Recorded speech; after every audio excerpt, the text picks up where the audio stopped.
Bismillahirrahmanirrahim. Assalamualaikum warahmatullahi wabarakatuh. Perkenalkan, nama saya Mindasari dari Program Studi Pendidikan Guru Sekolah Dasar Fakultas Ilmu Pendidikan Universitas Negeri Makassar dari kelas M214 dengan NIM 2104075020053. Di sini saya akan memenuhi tugas mata kuliah saya, Public Speaking, yang dimana mewawancarai 3 orang public speaker atau yang sudah mengalami spikophobia. Langsung saja simak videonya. Yang pertama, seorang public speaker yang bernama Tika Inaya, salah satu dari mahasiswi Universitas Gadjah Mada, menjadi public speaker sejak dia berada pada semester 3 di bangku perkuliahan. Dan pengalaman dia menjadi public speaker saat pertama kali dia merasa gugup tetapi juga antusias. Dia merasa semangat untuk membagikan cerita dan mendengarkan cerita dari banyak orang. Tapi karena itu pengalaman pertama dia sedikit takut melakukan kesalahan. Pertanyaan kedua, tindakan apa yang Anda ambil saat pertama kali mengalami spikophobia? Dia menarik nafas dalam-dalam dan berusaha mengontrol diri dan perasaannya. Dia berusaha meyakinkan diri kalau dia bisa dan semuanya akan teratasi, dan keyakinan tersebut sangat membantu dia. Pertanyaan ketiga, pernahkah Anda mengalami spikophobia seperti gugup, gemetar, cemas, takut, atau tiba-tiba ngeblank saat melakukan public speaking? Adapun jawaban dari saudari Atika yang dimana dia pernah merasa gugup atau gemetar saat melakukan public speaking, namun tidak sering, dan dia bisa mengatasinya dengan cepat karena dia sudah tahu bagaimana mengendalikan dirinya ketika melihat antusias orang-orang di depan dia. Dia ikut melebur dan ikut bersemangat. Pertanyaan keempat, apa langkah-langkah konkret yang Anda ambil untuk mengatasi spikophobia Anda? Jadi sebelum saudari Atika tampil, tentunya dia banyak latihan di depan kaca. Dia mempelajari materi yang akan dia bawakan. Ketika dia sudah menguasai apa yang akan dia sampaikan, kekhawatiran dia sedikit teratasi. Selain itu, dia juga membiasakan pikiran dia untuk memikirkan hal-hal baik. Dia berusaha menghindari pikiran negatif yang dapat memengaruhi dia di atas panggung. Pertanyaan kelima, bagaimana perasaan Anda setelah mengatasi spikophobia dan menjadi public speaker yang percaya diri? Ya, tentu sangat senang bisa dengan santai dan nyaman berada di atas panggung. Tentu menjadi salah satu keinginan public speaker lagi dan lagi. Dia makin bersemangat untuk acara-acara berikutnya setelah berhasil melewati satu acara dengan baik. Pertanyaan keenam, apa saran Anda untuk orang lain yang mungkin menghadapi spikophobia atau ketakutan berbicara di depan umum?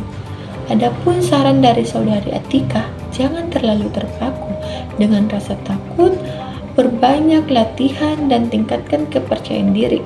Kita bisa ketika kita yakin bahwa kita bisa. Ketika kita memiliki keyakinan bahwa kita tidak bisa atau kita akan gagal, maka itu adalah kegagalan pertama kita. Pertanyaan ketujuh, apakah masih ada tantangan yang Anda hadapi sebagai seorang public speaker setelah mengatasi spikophobia? Seringkali dia mendapatkan audiens yang kurang responsif. Hal tersebut terkadang membuat diri dia merasa ikut kurang bersemangat. Selanjutnya, seorang public speaker yang kedua, yang dimana bernama Dewi Srikanti, berusia 25 tahun, berprofesi ibu rumah tangga. Adapun Kak Dewi menjadi public speaker sejak menginjak bangku perkuliahan sekitar tahun 2018.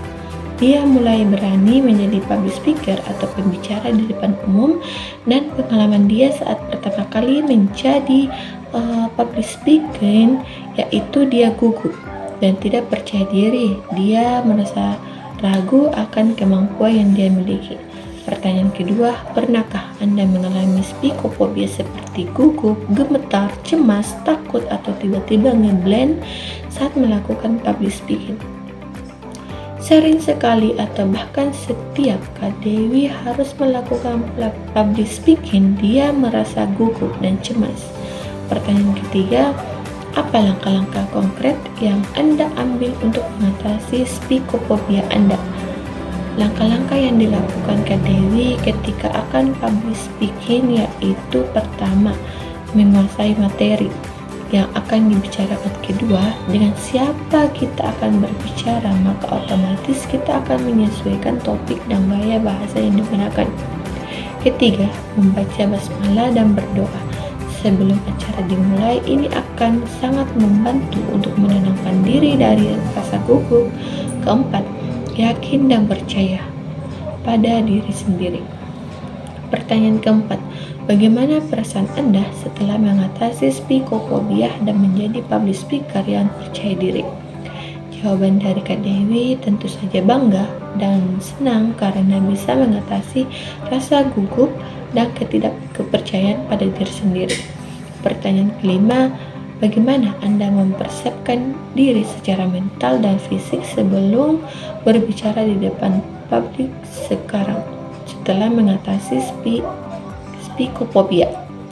Cara mempersiapkan diri menurut Kak Dewi sebelum public speaking mungkin dari pakaian yang menarik dapat meningkatkan kepercayaan diri, makan yang cukup karena kalau lapar pasti tidak fokus, kemudian lebih sering berlatih di depan cermin dan di depan teman. Pertanyaan keenam, apa saran Anda untuk orang lain yang mungkin menghadapi spikofobia atau ketakutan berbicara di depan umum? Adapun saran dari Kak Dewi yaitu lebih ke menguasai materi yang akan kita sampaikan. Ketika kita menguasai materi tersebut, maka tingkat kepercayaan diri kita di depan umum akan meningkat. Pertanyaan ketujuh, apakah masih ada tantangan yang Anda hadapi sebagai seorang public speaker setelah mengatasi spikofobia? Menurut Kak Dewi, kalau tantangan mungkin lebih ke audiens yang berbeda di setiap kita melakukan public speaker, tapi itu semua tergantung dari kesiapan dan kemampuan si pembicara. Harus lebih menguasai topik pembicaraan tersebut. Selanjutnya, seorang public speaker yang ketiga, di mana bernama Andi Alvina, berusia 25 tahun, berprofesi sebagai guru bahasa Indonesia. Adapun Kak Vina menjadi public speaker sejak memasuki bangku kuliah tahun 2016. Pengalaman dia saat pertama kali melakukan public speaking saat gugup, namun hal itu yang membuat dia tertantang sehingga dia menjadi mengulanginya. Dia ingin mengulanginya. Yang kedua, pernahkah Anda mengalami spikofobia seperti gugup, gemetar, cemas, takut, atau tiba-tiba ngeblank saat melakukan public speaking? Kak Vina menjawab, dia pernah dan selalu terjadi di awal-awal memulai. Pertanyaan ketiga, apa langkah-langkah konkret yang Anda ambil untuk mengatasi spikofobia Anda? Mengambil nafas panjang, tidak melihat mata peserta, dan tumbuhkan lagi rasa percaya diri. Pertanyaan keempat, bagaimana perasaan Anda setelah mengatasi spikofobia dan menjadi public speaker yang percaya diri? Kak Vina menjawab, kalau acara berjalan dengan lancar, maka perasaan dia pun membaik. Pertanyaan kelima, bagaimana Anda mempersiapkan diri secara mental dan fisik sebelum berbicara di depan publik sekarang setelah mengatasi spikofobia? Secara mental, Kak Vina selalu tanamkan dalam pikiran dan diri dia kalau melakukan hal tersebut pasti bisa dilalui, dan selalu melakukan olah nafas dan suara sebelum speak. Pertanyaan keenam, apa saran Anda untuk orang lain yang mungkin menghadapi spikofobia atau ketakutan berbicara di depan umum? Saran dari Kavina, rajin-rajin menonton teknik public speaking, membaca referensi tentang pengelolaan suara, tips-tips berbicara di depan umum. Pertanyaan ketujuh, apakah masih ada tantangan yang Anda hadapi sebagai seorang public speaker setelah mengatasi speakophobia? Bagaimana Anda mengatasinya? Tantangannya saat menghadapi orang yang ikut campur dalam susunan acara pada saat dia MC. Terkadang ada beberapa orang yang mengganggu, mengubah susunan acara yang sebelumnya sudah disepakati dengan pihak acara. Cara mengatasinya, Kak Vina tetap melanjutkan kesepakatan dia dengan pihak acara. Sekian dari saya. Terima kasih. Wassalamualaikum warahmatullahi wabarakatuh.